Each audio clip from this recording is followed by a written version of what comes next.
Hello hello sir. బోలో కార్తికేయ ఏదైనా పనుంటేనే కదా నువ్వు ఫోన్ చేస్తావు. सर आप कैसे हैं सर? మై ఠీక్ హూ మ్యాటర్ క్యా హై బోలో, no formalities.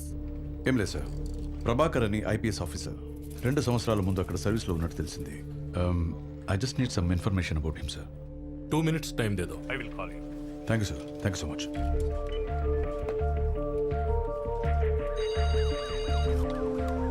Sir Karthikeya, Kola వెంకట్కి ప్రభాకర్ బాగా తెలుసు. నెంబర్ ఇస్తాను, ఫోన్ చేయి. మీ తెలుగుడే. Okay sir. Kola Venkat here. Venkat, this is Karthikeya from Vizag. బాగున్నారా? Yeah fine sir. Venkat, mister Prabhakar గురించి కొంచెం తెలుసుకోవాలి. ప్రభాకర్ సార్ ఇప్పుడు డిపార్ట్మెంట్లో లేరు సార్. సరే, ఆయన గురించి కొంచెం డీటెయిల్స్ ఇవ్వగలరా? మా డిపార్ట్మెంట్లో అందరికీ ఆయనే మెంటర్ లాంటి వారు సార్. మర్డర్ కేసుల్లో ఈ రోజు వరకు ఆయన నేర్పించిందే మేమందరం ఫాలో అవుతున్నాం సార్. ఆయన రిజైన్ చేయడం మా అందరికీ బాధ అనిపించింది. నిజం చెప్పాలంటే the department is still missing him sir. మా డిపార్ట్మెంట్లో అందరికీ ఆయనే మెంటర్ లాంటి వారు సార్. నిజం చెప్పాలంటే the department is still missing him sir.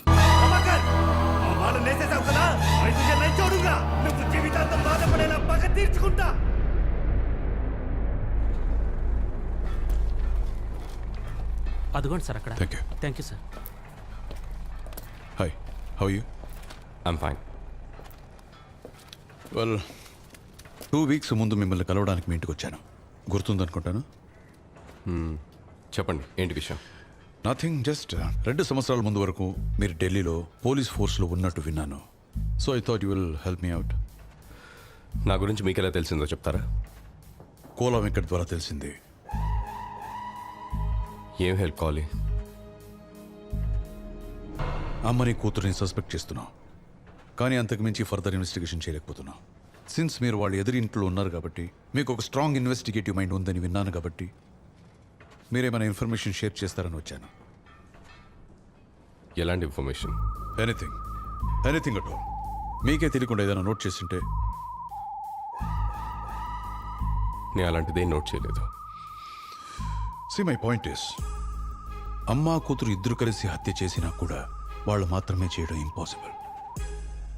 ఎవరో హెల్ప్ చేసి ఉండాలి. వాళ్ళ ఇంటికి ఎవరైనా రావడం మీరు చూసుంటే, డిస్క్రిప్షన్ అని తెలుసుంటే ప్లీజ్ టెల్ మీ. మీకు వాళ్ళ మీద అంతగా డౌట్ ఉంటే వాళ్ళని తీసుకెళ్లి 3rd డిగ్రీ ఉపయోగించండి, లేదా ట్రూత్ సిరం వాడి నిజం తెలుసుకోండి. వన్ మోర్ థింగ్, మీరు హెల్ప్ చేయమన్నారని చెప్పాను, ఇంతకన్నా నాకేం తెలీదు. నేను జగ్గు దగ్గర దీని గురించి చెప్పాను. నీకు చెప్పే ఉంటాడే. ప్రభాకర్ గురించేనా సార్? ఆ అమ్మాయికి ప్రభాకర్కి కాంటాక్ట్ ఉందో లేదో తెలీదు, కానీ ఆ అమ్మాయి వెళ్ళిన చోటల్లా అతను వెళ్ళాడు. సార్, అతను ఒక ఎక్స్-కాప్, ఇంటెలిజెంట్. మనం ఏం ఆలోచిస్తాం, ఎటుపక్క నుంచి ఏ సమస్య వస్తుంది అతనికి బాగా తెలుసు. ఆ అమ్మాయిని అతను ఫాలో చేశాడనే విషయం తప్ప అతనికి ఆ అమ్మాయికి ఏ విధమైన కాంటాక్ట్ ఉన్నట్టు ఎస్టాబ్లిష్ చేయలే. సార్, ప్రభాకర్ నిజంగా ఆ అమ్మాయికి హెల్ప్ చేసి ఉంటే ఎందుకు ఇలాంటి సిల్లీ మిస్టేక్స్ చేసి ఉంటాడు? డ్రెస్లో ఎవిడెన్స్ దొరికింది, ఫింగర్ ప్రింట్స్ దొరికాయి, ఎందుకు ఇంత కేర్లెస్గా ఉంటాడు? అయితే తల్లికి కూతురికి ప్రభాకరే హెల్ప్ చేసి ఉంటాడని నువ్వు స్ట్రాంగ్గా డౌట్ పడుతున్నావా? మీకు అలా అనిపించట్లేదా? లేదు, జయంతితో ప్రభాకర్కి కాంటాక్ట్ ఉండి ఉంటే అప్పుడు ప్రభాకర్ ఎందుకు జయంతిని ఫాలో చేస్తాడు? సింక్ అవ్వట్లేదే. మిస్టర్ ప్రభాకర్, హెల్ప్ కోసం వస్తే ఐఎమ్ సారీ, ఈ విషయంలో హెల్ప్ చేయడానికి నాకు ఇంట్రెస్ట్ లేదు. ఇంకా వేరే విషయాలు అంటారా నాకేం తెలీదు. హెల్ప్ కోసం రాలే, మీకు హెల్ప్ చేయడానికి ఇష్టం లేదని కూడా తెలుసు. ఒక విషయం చెప్పి వెళ్దామని వచ్చాను. నేను డిపార్ట్మెంట్కి వచ్చి హ్యాండిల్ చేసిన మొదటి మర్డర్ కేసు చాలా తొందరగా సాల్వ్ చేశాను. అక్యూజ్డ్ తప్పనిసరి సిచ్యుయేషన్లో హత్య చేశాడు. వాడికి ఒక అందమైన భార్య, 2 ఏళ్ల పిల్లాడు, హ్యాపీ ఫ్యామిలీ. కానీ చచ్చిపోయినోడు మంచోడు కాదు, పక్కా క్రిమినల్. కేసు సాల్వ్ అయిన తర్వాత నాలో ఒక కన్ఫ్యూజన్ ఏంటంటే, అక్యూజ్డ్ ఒక ప్రొఫెషనల్ కిల్లర్ ఏం కాదు. సో అస్తమానం ఇలాంటి తప్పు చేసే ఛాన్సే లేదు. ఒకవేళ అతను పట్టుకొని లోపల వేస్తే అతని ఫ్యామిలీ ఏమవుతుంది? తీసుకెళ్ళి లోపల వేయాలా లేదా క్షమించి వదిలేయాలా? సరే, క్షమించి వదిలేద్దామని కూడా అనుకున్నాను. కానీ ఒక వారంలో నాకు ఒక క్లారిటీ వచ్చింది. ఇలాంటి తప్పు చేసే ప్రతి ఒక్కడు తను చేసే తప్పుని జస్టిఫై చేసుకోవడానికి ఏదో ఒక లాజిక్ పెట్టుకొని ఉంటాడు. నాలాంటి ఆఫీసర్ ఇలా క్షమిస్తూ పోతే తప్పు చేసే 75% మంది బయట తిరుగుతుంటారు. So I came to a conclusion. నేను చట్టాన్ని మళ్ళీ రాయదలుచుకోవట్లేదు. అది ముందే రాసి ఉంది. According to law murder is a serious crime. వాణ్ణి పట్టుకుని లోపలేశాను. ఇంకా అక్కడే ఉన్నాడు. నేను ఇదంతా ఎందుకు చెప్తున్నానో మీకు అర్థమై ఉంటుంది. ఇంకేమైనా చెప్పేది ఉందా? చెప్పేశాను. సార్ ఇప్పుడు వస్తారు. కాస్త వెయిట్ చేయండి. ఇదిగో సార్ వస్తే కాస్త ఇన్ఫార్మ్ చేయండి. మీకేం కావాలి? నేను ఒక హత్య చేశాను, సరెండర్ అవడానికి వచ్చాను. ప్రభాకర్ కంట్రోల్ రూమ్కి వచ్చేసారంటే కన్ఫెషన్ స్టేట్మెంట్ ఇంకా తీసుకోలేదు. ఏడీసీపీ మిమ్మల్ని ఇమీడియట్గా రమ్మన్నారు సార్. మనిషి చూస్తే కిల్లర్ అంటే నమ్మలేకపోతున్నాం. జయంతి నా లవర్.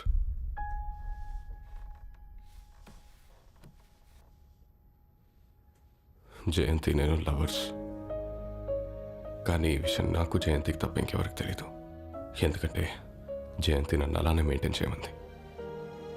మేమిద్దరం ఎక్కువగా అసలు మీటాం, కానీ ఫోన్లో ఎక్కువ మాట్లాడుకుంటాం. నాకు ఒకటి అర్థం కాలేదు, జయంతి ఎందుకు మా రిలేషన్షిప్ని సీక్రెట్గా ఉంచమందా అని. విషయం ఏంటంటే జయంతి అంత ఈజీగా ఎవరిని నమ్మదు. నన్ను లవ్ చేస్తున్నానని ఒప్పుకున్నా కూడా నా మీద పూర్తి నమ్మకం వచ్చాకే వంశీతో జరిగిన విషయం నాతో చెప్పింది. తను వంశీ వల్ల ఎంత కష్టపడిందో, వంశీ అంటే ఎంత భయమో, ఆ భయం తన మనసులో ఎంత బాతుకుపోయిందో తర్వాత నాకు అర్థమైంది. నేను జయంతి కోసం ఏం చేయడానికైనా రెడీ, కానీ తన మనసులో ఉన్న భయాన్ని ఎలా పోగొట్టాలో నాకు తెలియలేదు. అది ఫిబ్రవరి 6వ తేదీ. వంశీ జయంతిని ఎత్తుక్కుంటూ వచ్చాడు.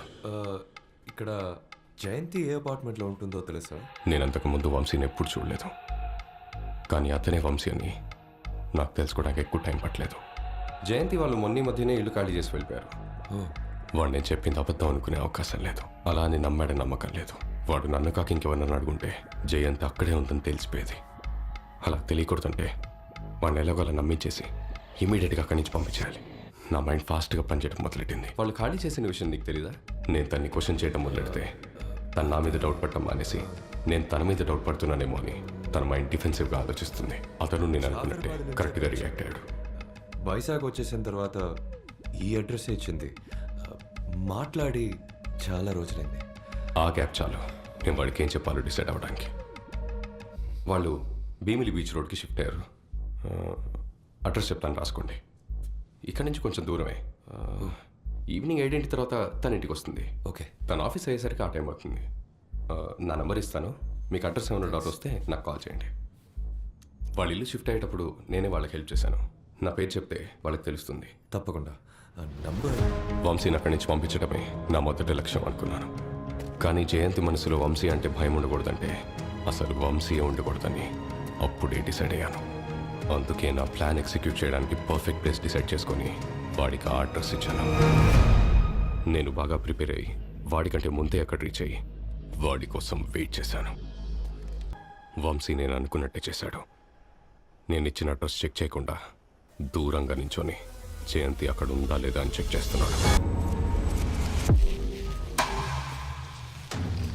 ఆ టైంలో బాడీని డిస్పోజ్ చేయడం చాలా కష్టం. అందుకే బాడీ ఎవరితో గుర్తుపట్టలేనట్టుగా చేస్తే ఏ ప్రాబ్లం రాదనుకున్నాను. ఒక పెద్ద రాయి తీసుకొని తల మీద కొట్టాను. ఎన్నిసార్లు కొట్టానో నాకు గుర్తులేదు, కానీ కొట్టిన ప్రతిసారి ఈ క్షణం నుండి జయంతి సంతోషంగా ఉంటుందనుకుంటూ కొట్టాను. అన్నీ కరెక్ట్గానే చేశాను. ఎవ్వరూ కనిపెట్టలేరని ఇంటికి వచ్చేసాను. ఈ విషయం జయంతికి కూడా తెలియకూడదు అనుకున్నాను. కానీ మీ అనుమానం జయంతి మీదకి వాళ్ళమ్మ మీదకి వెళ్ళేసరికి ఎవరినైతే కాపాడాలని ఇవన్నీ చేశానో వాళ్లే వేరే విధంగా ఆపదలో పడుతుంటే చూసి నేను సరెండర్ అవటం బెటర్ అని వచ్చాను.